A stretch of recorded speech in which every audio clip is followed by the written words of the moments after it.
Nakabalik na sa workshop ng duwende ang ating bida galing sa labanan at pagmimina, sabi ni Jinhyuk habang nilalapag ang nakuha niyang mithril, ito na ang iyong hiling na mithril. Pagkalapag niya ng mithril ay inunat niya ang kanyang likod. Sa isip-isip ng duwende, pambihira ang taong ito, talaga bang isang piraso lang ang dinala niya? Sinabi niya kay Jinhyuk, akala ko namatay ka na, pero bumalik ka ng okay lang. Tugon naman ni Jinhyuk, okay lang? Di mo ba nakikitang pagod na pagod ako? Tugon naman ng duwende habang binubuksan niya ang sako ng mithril, tigilan mo na yang kakareklamo mo, hindi ka naman mukhang pagod. Ito lang ba lahat ng mithril na namin mo? Tumugon naman si Jinhyuk na nagmamang-maangan, oo yan lang, pero sa isip-isip ni Jinhyuk, mukhang mamahalin ang mithril, kaya kumuha ako ng kaunti lang naman. Tugon naman ng duwende, wala na talagang kwenta ang maze ngayon. At dito tinanong ng duwende kung ano ang gustong gamit ni Jinhyuk. Tugon ni Jinhyuk, meron na akong weapon, paano kaya kung armor na lang? Mas maganda kung hindi ito masyadong halata. Tugon naman ng duwende, madali lang gawin yan. Umuwi na si Jinhyuk sa kanila at natulog, biglang umalarm ang kanyang cellphone at nagising naman siya. Habang nag-uunat ay sinasabi niya na, nakatulog ako ng 6 na oras, preskong-presko sa pakiramdam. Dagdag pa niya, nakakapagod sa dungeon na yun, umuwi ako para makapagpahinga naman. Mabuti na lang nakapag-set ako ng alarm, siguro tapos na yon sa ngayon. Sa kabilang dako naman ay tapos nang gawin ng duwende ang pinapagawang armor ni Jinhyuk sa kanya. Bigla naman dumating si Jinhyuk at tinanong niya kung saan nanggaling si Jinhyuk, tugon naman niya, wala naglibot-libot lang. Napansin niya ang armor na gawa ng duwende, sabi ng duwende, yan ang armor mo. Ginawa ko yan para maisuot mo sa ilalim ng iyong damit para matago ito. Subukan mo, at dito sinuot niya na ang armor na ito ay magaan at matibay. Tinanong siya ng duwende, tapos ka nang magbihis, di pa tapos magsalita si Jinhyuk ay bigla siyang pinalo ng buong lakas ng duwende sa dibdib at dahil sa impact ay napaatras ang ating bida. Ang effect ng armor na ito ay nababawasan ng physical na pag-atake ng 50% at ganun din sa magic damage. Nagulat naman si Jinhyuk sa ginawa ng duwende, sinabi ng duwende na, mabagal ang pagpapaliwanag kumpara sa demonstrasyon, kamusta ang performance ng armor? Nagulat naman si Jinhyuk dahil hindi siya nasaktan sa ataking yon. Sa isip-isip ni Jinhyuk habang check niya ang kanyang armor, ang ataking yun kung wala ang armor malamang bali-bali na ang ribs ko, pero sa puntong ito ay okay na okay ako. Sa pamamagitan nitong armor at baseball bat ko ay mas lalakas ang aking kapangyarihan. Swerte ko na meet ko ang duwendeng ito. Tinanong siya ng duwende, okay ba? Nagustuhan mo ba? Tugon naman ng ating bida. Oo naman, maraming salamat. Tugon naman ng duwende habang may kinukuha siya, di na kailangan ng pasalamat o ito dalhin mo. Tinanong naman ni Jinhyuk kung ano ito. Tugon naman ng duwende, yan ba? Yan ay, fast forward. Nakauwi na si Jinhyuk sa bahay niya at dito iniinom niya ang bigay sa kanya ng duwende. Nasasarapan siya sa lasa nito. Habang tinititigan niya ang lagayan ng alak, sabi ni Jinhyuk, paano ang isang ordinaryong soju ay magagawa ang ganito? Naalala niya ang sinabi ng duwende, kapag nilagay mo ang soju sa mithril barrel ay lalabas ang tunay na lasa nito. Kahit na ang mga mumurahin na mga alak. Sa isip-isip naman ni Jinhyuk, nakakamangha naman ang bagay na ito. Kapag nilagay mo ang soju dito ay parang ibang inumin na, di naglaon ay may biglang naalala si Jinhyuk. Tinawagan niya si Junchul para pagbentahan. Na-excite naman si Junchul habang sinasabing, oh talaga ba? Anong klaseng bangkay ng halimaw naman ngayon ang ibebenta mo sakin? Tugon naman ni Jinhyuk sa kabilang linya, bangkay ng kobold at kunting alak. Nagulat naman si Junchul sa narinig niya na alak ang ibebenta sa kanya ni Jinhyuk. Lumipat ang eksena na kung saan nandito ang mga Titan Guild members na naghahunt ng mga halimaw, nang akma nilang eco-collect na sana ang mga bangkay ng halimaw na kanilang napatay at aalis na sana sila kaso may muling biglang lumitaw na mga lizardmen na mga halimaw. Sa sobrang dami nito ay sabi ng isang membro ng Titan ay kailangan nila ng tulong ng ibang guild para matalo nila ang mga halimaw. Kaso sinabihan sila ng kanilang Vice Guildmaster na, manghingi ng tulong sa ibang hunter. Nakakatawa ka, hindi tayo pwede manghingi ng tulong galing sa ibang guild. Sa isip-isip ng kanilang Vice Guildmaster, para sa kapakanan ng reputasyon ng Titan Guild ay kailangan namin makaya ito. Sinabihan niya ang kanyang mga kasamahan na tama na ang kakareklamo. Kaya natin ito, hanggat nakafocus tayo ay mauubos natin silang lahat. Kayong lahat maghanda sa laban.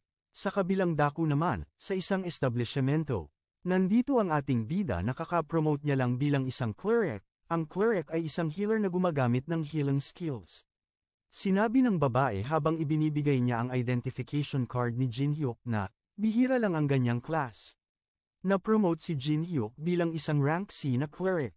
Nakuha niya na ang kanyang identification card, habang naglalakad siya palabas ay sa isip-isip ni Jin-hyuk habang tinititigan ang kanyang identification card, sa wakas na-promote rin ako bilang isang cleric, kung iisipin mo ang cleric ay tagahil lang sa likod ng kakampi. Pero hinahanap-hanap ng kahit anong guild. Maya-maya pa ay may dumating na lalaking bogbog sarado at duguan.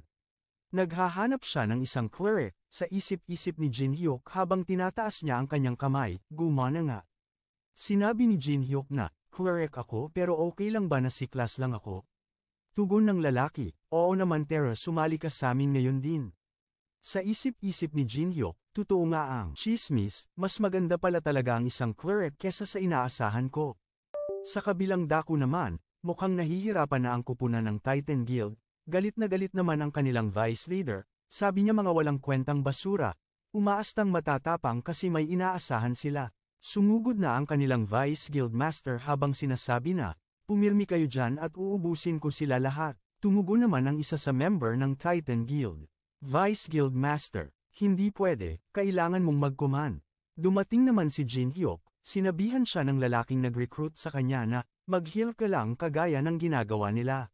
Tinanong naman ni Jin-hyuk kung ano pa ang kailangan niyang gawin para makatulong. Tugon naman ng lalaki habang papaalis, wala na, focus ka lang sa pag-heal sapat na yan. Huwag kang mag-alala sa iyong gantimpala, sisiguraduhin namin na mabibigyan ka pagtapos nito. Sa isip-isip naman ng ating bida, parang delikado ito, pero kung babayaran naman nila ako, okay lang. Dito nagsimula na siyang mag-heal, hinil niya ang isang hunter na dihado sa kanyang kalaban na halimaw, at bigla itong lumakas pagka-heal niya nito at natalo ang halimaw. May nasugatan na hunter, at sabi ni Jin-hyuk sa isang cleric, kahit anong gawin natin, parang wala nang katapusan ito. Sa puntong ito, kailangan na nating humingi ng tulong sa ibang guild. Sumang-ayon naman ang isang cleric sa sinabi ng ating bida. Sa isip-isip ni Jin-hyuk, sa puntong ito, baka maubos kaming lahat dito. Maya-maya pa ay napansin ni Jin-hyuk na lumabas ang kanyang sandata sa kanyang inventory, yun pala ay may kalaban na sa likod niya. Sinalag ng sandata ni Jin-hyuk ang pag-atake ng butiking halimaw, habang patuloy sa paghihil si Jin-hyuk, nagulat si Jin-hyuk bakit nasa likuran niya na ang halimaw. Dito niya napagtanto na nasira ang depensa kaya nakapunta ang halimaw na butiki sa likuran niya. At dito napagdesisyunan ng ating bida na depensahan ang mga kasama niyang cleric din. Hinato niya ng sandata niya ang halimaw at bumagsak ito. Sumigaw si Jin-hyuk na, isa itong ambush. Nasa likuran na natin ang mga halimaw. Tinanong siya ng nakasalamin na cleric, bakit nakarating dito ang mga halimaw? Sagot ng isang cleric habang patuloy sa paghihil. Isa yang teknik na pagtatago kung saan di natin sila makikita, masama ito. Determinadong tugon ni Jin-hyuk, okay lang, kayong lahat mag-focus lang kayo sa paghihil. Ako na ang bahala sa mga yan. Tinanong siya ng nakasalamin, ikaw ang bahala. Hindi ba cleric ka rin katulad namin? Dagdag pa ng isang cleric, masyadong delikado kailangan natin humingi ng tulong sa Titan Guild. Tugon naman ni Jin-hyuk, tignan nyo, nahihirapan na silang depensahan ang kanilang tinatayuan. Umalis na si Jin-hyuk habang nagsasabi na, huwag kang mag-alala, hindi ko naman gagawin kung hindi ko kaya. Sinimulan na ni Jin-hyuk atakihin ang mga halimaw, habang pinapalo niya ang halimaw ay sa isip-isip niya. Nag-aalangan ako sa gagawin ko pero kayang-kaya ko naman pala gawin ito. Napansin ni Jin-hyuk na may nakalagpas sa kanya na isang halimaw at balak atakihin ang nakasalamin na cleric. Bigla niya itong hinabol at pinalo sa ulo. Di napansin ni Jin-hyuk na inatake siya sa likuran niya. Nagulat ang halimaw dahil hindi man lang nakapinsala ang pag-atake niya. Lumingon si Jin-hyuk habang sinasabi niya na, ito ang kapangyarihan ng magandang kagamitan sabay hambulos sa halimaw. Lumingon ng nakasalamin at nakita niya ang ginawa ni Jin-hyuk, di siya makapaniwala na ang isang cleric ay nagagawang patumbahin ang butiking halimaw. Sabi ng nakasalamin na cleric, napakagaling niya, napipigilan niya ang mga halimaw kahit siya lang mag-isa. Tugon naman ng isang cleric, salamat sa kanya dahil sa kanya hindi na nating kailangan mag-alala, mag-focus lang tayo sa paghihil ng mga kakampi. Sumang-ayon naman ang nakasalamin. At dito nagulat ang mga butiking halimaw dahil hindi sila makagalaw. Isa pala itong kapangyarihan ng bagong dating na lalaki at pinaghihiwa nito ng walang kahirap-hirap ang mga halimaw. Ang lalaking ito ay si So Sang-ho, ang master ng Titan Guild. Dito tinanong niya si Jin Hyuk kung siya ba ang nakapatay sa mga halimaw. Tugon naman ni Jin Hyuk, oo ako nga, pero sino ka? Lumingon ang dalawang cleric at sinabihan ng isa si Jin Hyuk na, S-rank hunter yan na si So Sang-ho. Tinanong ulit ni Jin Hyuk kung sino. At sumigaw ang isang cleric na, yan ang Titan Guild Master. Tugon naman ng nakasalamin na cleric, sa tingin ko pwede na tayong umuwi. Tumakbo naman agad ang Titan Guild Master at sinabihan niya si Jin Hyuk na, pasensya na, mag-usap na lang tayo mamaya. Sisiguraduhin kung magagantimpalaan ka ng maayos. Napagtanto ni Jin Hyuk na isang S-rank hunter si So Sang-ho. At dito sinabi niya na, sa pagkakaalam ko malalakas ang S-rank hunter pero sa tingin ko, ang isang ito ay nasa ibang level na. Isa siyang halimaw. Nang makarating na ang Guildmaster sa mga membro ng Titan ay sinabi niya na, mahusay kayong lahat. Nang marinig nila ang pamilyar na tinig na yon ay kita sa kanilang mukha na parang nabunutan sila ng tinik sa lalamunan. Habang si An Do-yen naman ang kanilang vice leader ay parang hindi masaya na dumating ang kanilang Guildmaster. Sinabi niya na, paano niya nalaman ang lugar na ito? Sagot ng isang miyembro ng Titan, tinawagan ko siya. Wala namang masama kung manghihingi tayo ng tulong sa miyembro ng ating guild. Sa kabilang eksena naman habang busy sa pakikipaglaban ang mga hunters ay nagsalita si Sang-ho, sa mga pagod na pwede na kayong umatras, ako na ang bahala mula dito. Nang walang ano-ano'y humanda siya ng isang atake, habang papa-atres ang mga hunter na pagod ay sabi niya sa kanilang guildmaster, sandali lang po wag po muna kayong umatake, sabi ng guildmaster. Bilas inyo at umatras. At dito nag-umpisa na siyang gumamit ng skill, sinuntok niya ang lupa at sa pag-ataking yun ay may isang taong di nakaalis pero di siya nasugatan ang tanging nakaramdam lang ng pinsala na yun ay ang mga halimaw. Habang pinapanood nila ang kanilang guildmaster, sinabi ng isang miyembro, ang lakas. Sa isang atake lang ay inubos niya ang mga halimaw, tugon ng isa. Hindi nakapagtataka na isa nga siyang S-rank. Nakita rin ni Jin Hyuk ang pag-ataking yun ng guildmaster, sa isip-isip niya. Grabe, tinamaan ang mga halimaw at iniwasan ang lahat ng kakampi. Akala ko lumakas na ako. Pero ang isang yun ay mas malakas pa pala kesa sa inaasahan ko. Nang maubos na ang mga halimaw ay, sabi ni Sang-ho, check nyo kung may nasugatan ba at ipunin nyo lahat ng mga loot. Sumang-ayon naman ang mga ito. At dito nakita niya si An Do-yen at pinagalitan nito. Sinabi niya kay An Do-yen, ano bang iniisip mo? Sinusubukan mong i-handle to ng mag-isa? Plano mo bang patayin ang mga kasamahan mo? Sagot naman ni An Do-yen, kapag humingi ako ng tulong sa iba mapipinsala ang reputasyon ng ating guild. Galit naman na tugon ni Sang-ho. Hindi guild ang dahilan, kundi ang pride mo na ayaw mong masaktan. Tugon naman ni An Do-yen, malupit na paratang naman yan guildmaster. Maya-maya pa ay sinabi ng isang miyembro ng Titan Guild na kailangan nating bigyan ng reward ang mga cleric na tumulong sa atin ngayon. Dito sinabihan niya si An Do-yen na, hindi ka makakawala sa sitwasyon na ito. Pag-usapan natin ito kapag nakabalik na tayo sa guild. Sumang-ayon naman si An Do-yen. Humingi naman ng tawad si Sang-ho sa mga cleric at nagpakilala sa kanila. Ako si So Sang-ho ang master ng Titan Guild. Salamat sa inyo dahil sa inyo nakaligtas ang aming mga miyembro. Ako ay tunay na nagpapasalamat.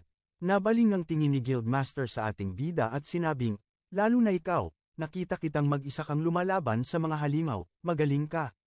Kung hindi mo mamasamain pwede ko bang malaman ang pangalan mo? Nagpakilala naman na ang ating bida. Tinanong siya ng Guildmaster kung may guild na ba siya, at tugon ni Jin Hyuk na wala pa akong sinasalihang guild sa ngayon. Tugon naman ng Guildmaster, paano kung sumali ka sa amin? Sumabat naman si An Do-yen, ano bang pinagsasabi mo Guildmaster? Itong tao na ta ay isang D-rank ng nakaraan lang, naaalala ko pa ng malinaw ang lahat.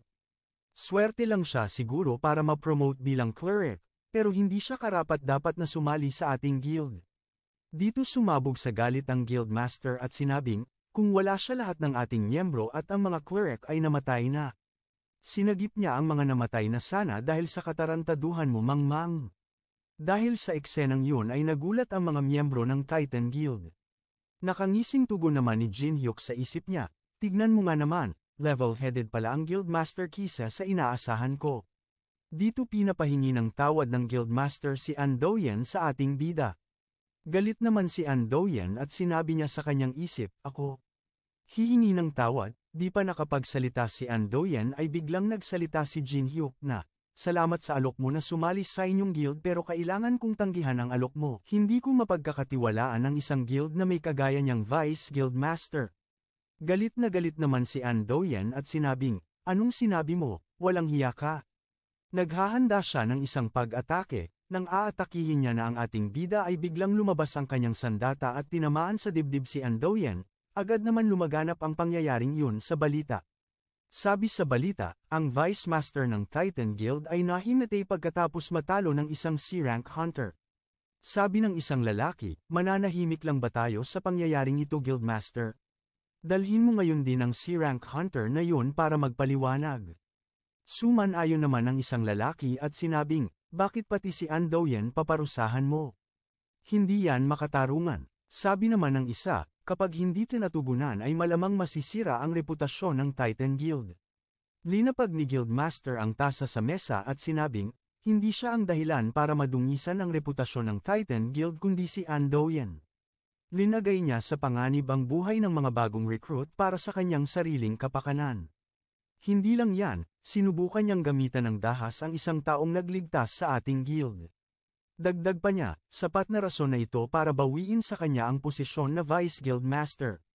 Mali ba ko? Magsasalita pa sana ang isa kaso sinupalpal siya ng Guildmaster at pinaalis na sila. Iniisip ng Guildmaster ang ating bida habang sinasabing, Kang Jin Hyuk, hindi siya ordinaryong C-rank hunter. Bago pa siya tuluyang lumakas, kailangan ko na siyang ma-recruit para sa amin. Lumipat ang eksena, nasa bahay ang ating bida habang umiinom at tinitignan ang kanyang cellphone, sabi niya, sa tingin ko napasubra ang paggasta ko ng pera dahil nakakalikom na ako ng pera. Ang gastos ko ay higit pa sa inaasahan ko. Kung alam ko lang sana na ganito, sana tinanggap ko na lang ang ekstrang bayad, hindi na mahalaga yun at sabay inom ng alak. Pagtapos niyang uminom ng alak ay sinabi niya na, meron naman akong ibang paraan para makalikom ng pera. Pagtapos niyang uminom ay pumunta na siya agad sa dungeon, sabi niya habang papasok siya sa second level, hindi na sapat ang paghahunt sa kaparehong halimaw sa ngayon. Ngayon ay mas malakas na ako kesa dati, panahon na para sa mas malakas na kalaban. Tumungo na siya para maghanap ng mas malakas na kalaban, narinig ni Jin Hyuk ang tunog ng halimaw, di nga siya nagkamali isang orc ang halimaw na ito.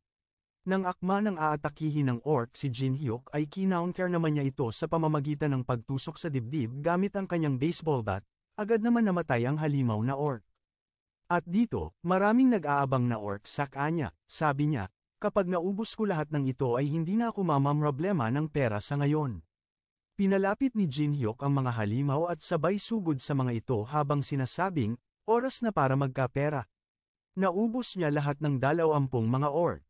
Sabi niya habang tinititigan ang status window, di na ko nagkakaproblema na harapin ng sabay-sabay ang 20 mga orcs.